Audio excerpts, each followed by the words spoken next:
नमस्कार, आप देख रहे हैं देश प्रदेश। मुंबई के कार्टर रोड से मैं हूं पूजा भारद्वाज और दिल्ली से मेरे सहयोगी परिमल कुमार साथ बने हुए हैं। शुरुआत कर रहे हैं देश प्रदेश की इस वक्त की बड़ी खबर के साथ। डोलो 650 नाम की जो दवा है, काफ़ी चर्चित दवा, आपने भी इसका नाम सुना होगा या शायद इसका सेवन किया होगा कोविड के दौरान या सामान्य बुखार के दौरान। अब खबर ये है कि ये दवा जो कंपनी बनाती है माइक्रो लैब्स लिमिटेड, वहाँ पर इनकम टैक्स के छापे पड़े हैं। 40 ठिकानों पर छापे पड़े हैं, अफसरों के घरों पर भी छापे पड़ रहे हैं। सूत्रों के हवाले से बताया जा रहा है कि खासतौर से 2 सालों में जो कोविड का वक्त था, 400 करोड़ की इस कंपनी ने कमाई की है। तफसील से आपको ये खबर एक बार फिर से बता देते हैं। ये छापे जो हैं वो देश के अलग अलग शहरों में पड़े हैं। माइक्रो लैब नाम की ये कंपनी है, उनके अफसरों के घरों पर छापे पड़े हैं। कोरोना के दौर में डोलो 650 टैबलेट की बिक्री में जबरदस्त उछाल आया था। इस दौरान डोलो 650 की बम्पर बिक्री हुई थी और सूत्रों के हवाले से बताया जा रहा है कि 2 साल में कंपनी ने 400 करोड़ रुपए कमाए थे। कोविड के बाद 350 करोड़ टैबलेट बिके।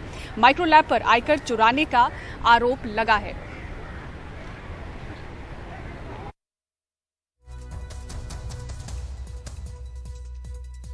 वक्त मेरे सहयोगी साथ बने हुए हैं इसी खबर पर ज्यादा जानकारी के साथ। मुकेश, कहां पर छापे पड़े हैं, क्या आरोप है, दस्तावेज जो इकट्ठा हुए हैं, क्या जानकारी मिल रही है? और एक और बात जानना चाहूंगी, कंपनी और क्या क्या बनाती है?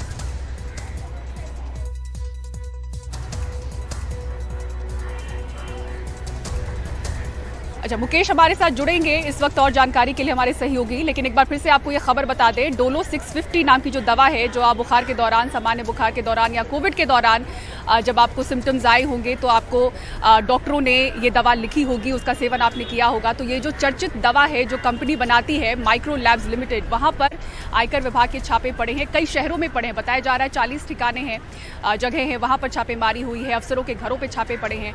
इसी खबर पर मुकेश सिंगर एक बार फिर से जोड़ने की कोशिश कर रहे हैं, हमारे साथ ज्यादा जानकारी लेंगे उनसे। मुकेश, कहां पर छापेमारी हुई है और क्या क्या दवाएं ये कंपनी बनाती है, क्या आरोप है? देखिए, ये जो दवा कंपनी है, ये मुख्य रूप से डोलो बनाती है। डोलो का यूज बहुत सारे लोगों ने, हमने भी किया है। कोविड के दौरान करीब 350 करोड़ टैबलेट बिकी हैं पिछले 2 साल के अंदर, और इतनी टैबलेट बेचकर करीब 400 करोड़ रुपए कंपनी ने प्रॉफिट कमाया था। आरोप ये है कि इस कंपनी ने बड़े पैमाने पर टैक्स चोरी किया है, और इसी आरोप में इनकम टैक्स डिपार्टमेंट की टीमें करीब 40 लोकेशन पर छापेमारी कर रही हैं, जिनमें दिल्ली है, सिक्किम है, पंजाब है, तमिलनाडु है और गोवा है। इसके अलावा बेंगलुरु है। इन तमाम जगहों पर जो इनकम टैक्स डिपार्टमेंट की टीमें हैं वो छापेमारी कर रही हैं। माइक्रो लैब के जो सीएमडी हैं दिलीप सुराना और डायरेक्टर आनंद सुराना, इनके यहाँ भी छापेमारी की जा रही है। आरोप ये है कि 2 सालों के अंदर इन लोगों ने 350 करोड़ रुपए की टैबलेट बेचकर करीब 400 करोड़ रुपए प्रॉफिट कमाया, और उसमें बड़े पैमाने पर टैक्स चोरी किया है। इसी को लेकर एक एलिगेशन है, और इसी को लेकर 40 जगहों पर ये छापेमारी जारी है। तो कोविड के दौरान जैसा हम जानते हैं कि हर आदमी को, जिसको भी कोविड हुआ, उसको डॉक्टरों ने डोलो टैबलेट जरूर सजेस्ट की थी, जिसको फीवर आ रहा था, और बड़े पैमाने पर डोलो टैबलेट बिकी है।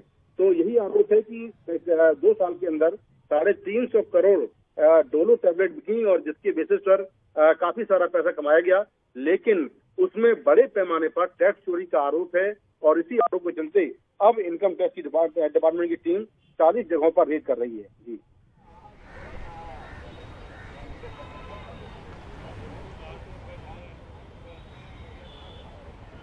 ठीक है।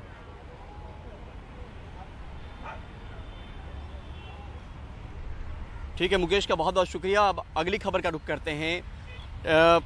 देवी काली को लेकर टीएमसी सांसद महुआ मोइत्रा के बयान के बाद बीजेपी ने उन पर एफआईआर दर्ज करवाई है, उनकी गिरफ्तारी की मांग हो रही है। इस बीच महुआ ने कहा कि वो बीजेपी के गुंडों से डरने वाली नहीं।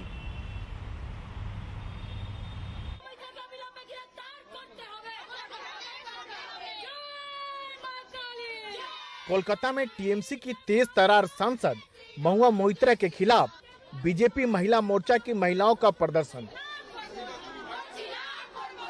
बीजेपी ने कोलकाता के बहु बाजार थाने में शिकायत भी दर्ज कराई।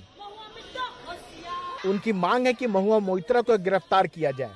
आरोप है कि महुआ मोइत्रा ने मंगलवार को एक निजी चैनल के कार्यक्रम में देवी काली को लेकर विवादास्पद बयान दिया है। टीएमसी ने इस बयान से खुद को अलग किया है। कोई भाषा नहीं है, इतना घटिया शब्द हमारी हिंदू और जो सनातन सेंटीमेंट है उसके ऊपर सीधा सीधा असर हुआ है। बंगाल का हर घर में देवी माँ काली को पूजन होता है, हम लोग का फास्टिंग होता है काली पूजा का दिन, अमावस्या का दिन। इसका खिलाफ कानूनी तरीके से कार्रवाई होना चाहिए, नहीं होगा तो शांतिपूर्ण तरीके से ध्वज लेकर माँ काली जी का तस्वीर और प्रतिमा लेकर, मूर्ति लेकर एजिटेशन भी होगा शांतिपूर्ण तरीके से। महुआ मोइत्रा का कहना है कि भारत में उपासना के कई रूप हैं और काली के भी। उनके लिए एक काली वे भी हैं जो हर तरह का भोग स्वीकार करती हैं। महुआ ने ट्वीट कर बीजेपी को जवाब दिया। उन्होंने लिखा, सामने आओ बीजेपी, मैं काली की भक्त हूँ, किसी से नहीं डरती, न तुम्हारे अज्ञान से, न तुम्हारे गुंडों से, न तुम्हारी पुलिस से और आपके ट्रोल से तो कतई नहीं। सत्य को समर्थन की जरूरत नहीं पड़ती। महुआ के समर्थन में कांग्रेस नेता शशि थरूर ने भी ट्वीट किया, मैं बदनीयत गढ़े हुए विवाद से अनजान नहीं हूँ, लेकिन महुआ पर हो रहे हमलों से हैरान हूँ। महुआ मोइत्रा ने वही कहा जो हर हिंदू जानता है कि हमारे देश में पूजा के तरीके बहुत अलग अलग हैं।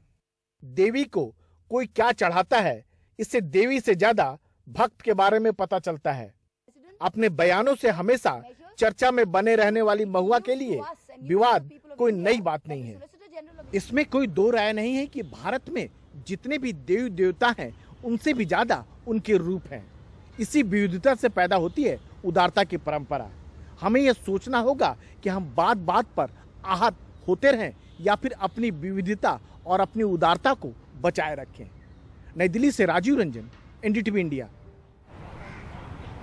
और रुख करते हैं उदयपुर का, जहां पिछले दिनों टेलर कन्हैया लाल की जो हत्या की गई थी, निर्मम हत्या की गई थी, उसके जो हत्यारे थे, अब पता चल रहा है कि हत्या करने के बाद जब ये उसकी दुकान से निकले थे और भाग रहे थे, तब दो ग्रामीणों ने, प्रहलाद सिंह और शक्ति सिंह, ये दो ग्रामीण थे जो उनका पीछा कर रहे थे। करीब 30 किलोमीटर तक उन्होंने इनका पीछा किया था। 2611 नंबर की गाड़ी थी जिनसे हत्यारे भाग रहे थे। ये खबर हमने पहले भी दिखाई थी, लेकिन अब पता चल रहा है कि दो ग्रामीण इनका पीछा कर रहे थे। हथियार से इन हत्यारों ने उन्हें डराने की कोशिश भी की थी, लेकिन वो डरे नहीं, वो पीछा करते रहे थे और बाद में इन आरोपियों को पुलिस ने पकड़ लिया था। आपको बता दें कि अब आतंकी लिंक के आधार पर एनआईए इस पूरे मामले की जांच कर रही है।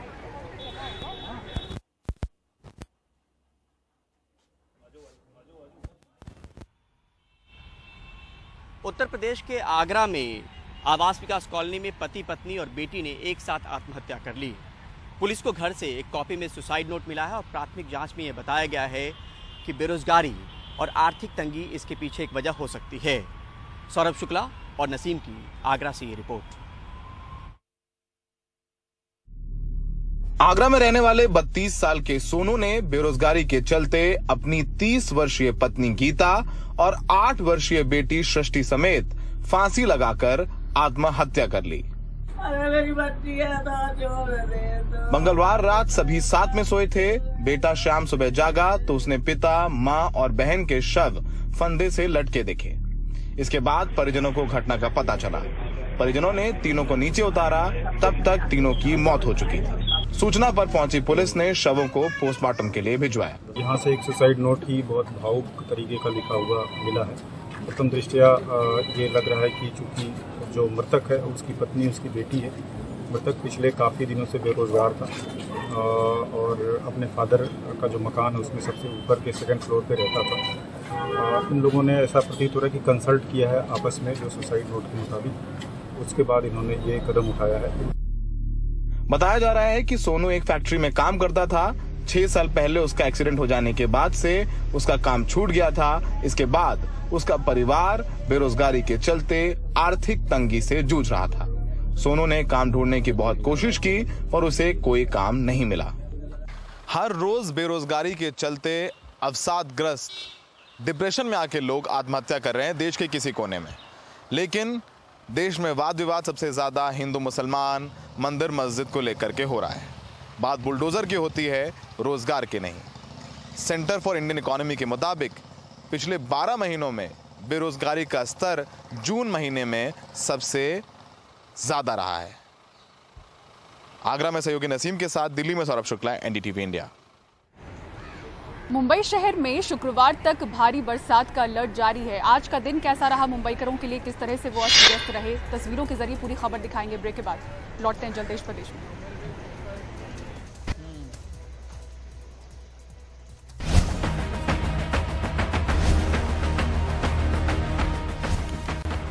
हिमाचल प्रदेश के कुल्लू में बादल फटने से एक बड़ा हादसा हुआ है। बहाव काफी तेज था तो इसकी चपेट में कुछ घर भी आ गए।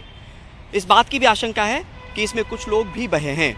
गांव की ओर जाने वाला पुल भी क्षतिग्रस्त हो गया और प्रशासन की टीम घटनास्थल पर पहुंच गई है।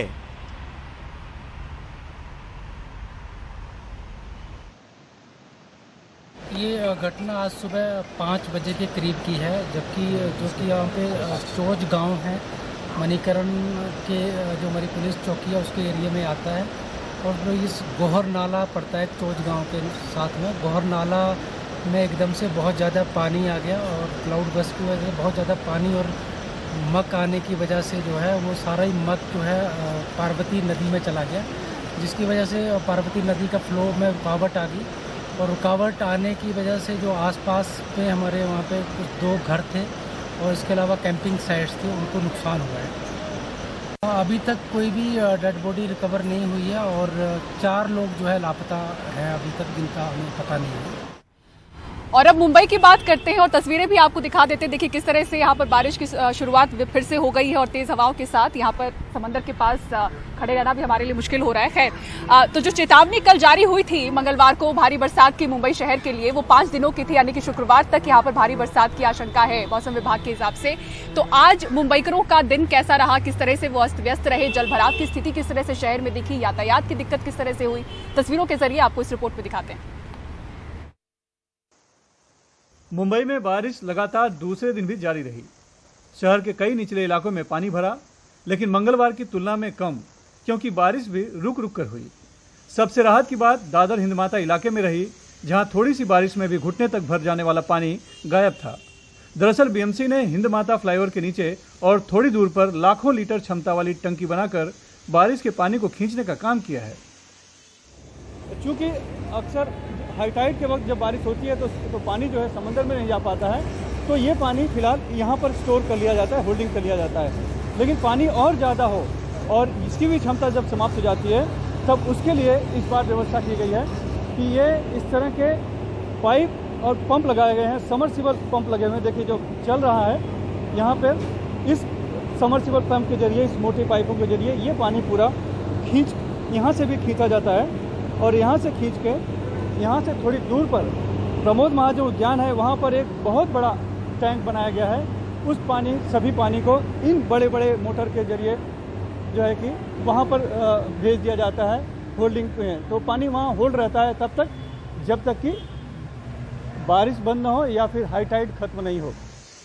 बीएमसी की इस योजना से आसपास के दुकानदारों में भी राहत की सांस ली है। हाँ, बहुत फायदा है। अभी पानी कम भरता है, नहीं तो थोड़ा इतना बारिश में दुकान में पानी आ जाता था तो नुकसान बहुत होता था। अभी पानी नहीं आया दुकान, और ट्रैफिक भी चालू रहता है। पानी ये पंप ज़्यादा खींचता है, इससे ट्रैफिक चालू रहती है। कल बहुत तेज बारिश थी, उसके बाद भी नहीं भरा था? नहीं, थोड़ा टाइम भरा था, लेकिन ज़मीन के लेवल पे था तो ट्रैफिक चालू रख सकते थे, इससे कोई प्रॉब्लम नहीं आया और तुरंत पानी निकल भी जाता है। लेकिन चेंबूर की पोस्टल कॉलोनी वालों की मुसीबत कम नहीं हुई है। जरा सी बारिश हुई नहीं कि यहाँ घुटनों तक पानी भर जाता है। वो लोग थक गया, भाग गया है। वो उसका घर में 1-1, 1.5 फुट पानी, 2-2 फुट पानी होता है। इस बारिश की सीजन में कम से कम 4 से 5 बार 2-2 फुट पानी होता है। वो लोग क्या खाना खाने को। अच्छा। और वो ये तो आपके घर में? हाँ, हमारा हम लोग को खिलाना पड़ेगा ना। फिर वो लोग थोड़ी ओल्ड मैन रहेगा तो बाहर जाएंगे। 3-3, 4-4 दिन पहले तो अजून उतरता है एक दिन में, पहले तो 3-3, 4-4 दिन उतरता नहीं था पानी। तो आप लोग 3-3, 4 दिन घर में बंद रहते थे? हम तो नहीं, वो लोग भी हमारे घर पे। अच्छा। इलाके की नगर सेविका आशा मराठे का कहना है कि यह निचला इलाका है, इसलिए पानी जमा होने से रोकना तो मुश्किल है, लेकिन पानी जल्दी उतरे इसके लिए उन्होंने बहुत काम किया है। मैंने स्टैंडिंग में हम लोग ने पास करके बहुत सारे काम किए हैं।